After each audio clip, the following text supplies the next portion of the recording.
Hi, I'm Dr. Al Kaminsky, founder of the Freedom Forum.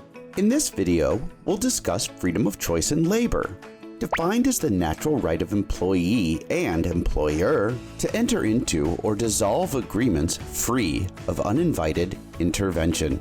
To illustrate this, my good friend Dr. Higgins will tell you her story of vocational change and development. I was a business major in college, primarily because all of my role models in my family had careers in business and because I felt that I needed to start being financially independent immediately after graduation.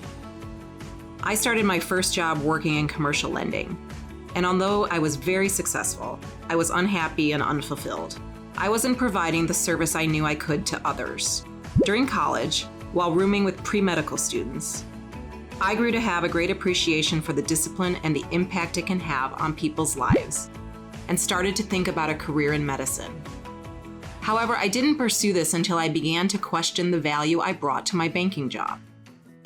Discovering this passion for medicine late in my education was both exciting and shattering.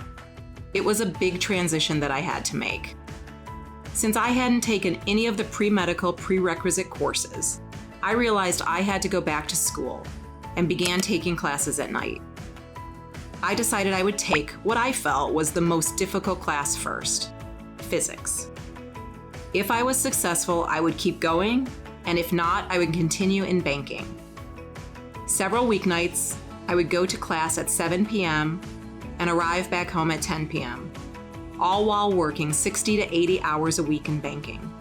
Physics went well, so it made me think to myself, I'm going to keep going. It was soon after this when I made the very scary decision to quit banking and take a minimum wage job as a medical assistant while completing my pre-medical classes. This work was very hands-on. I immediately felt like I was truly adding value to the world. Due to financial concerns, I moved back home with my parents, and although they thought it was a crazy transition, they supported me in my decision. Everything worked out, and I began medical school 3 years after making that first move.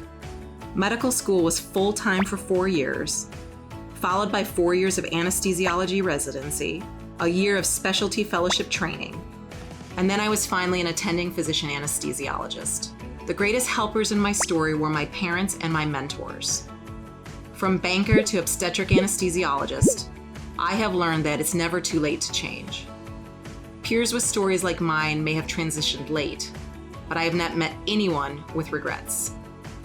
According to research, almost 1/3 of the workforce changes jobs every year. People flourish when they work within their passions. A limited regulatory space within employment markets helps those like Dr. Higgins.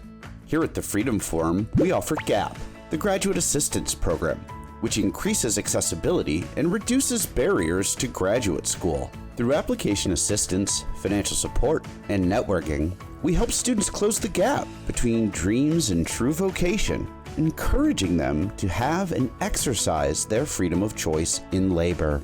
Freedom of choice in labor is a hard concept to convey, which is why I'm thankful for Dr. Higgins' willingness to share her experiences.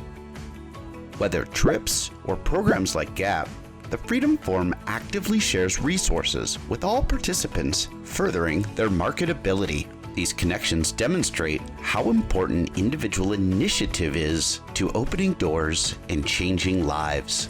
If you'd like to learn more, visit our website at freedomforummpu.com for information on how you can get involved.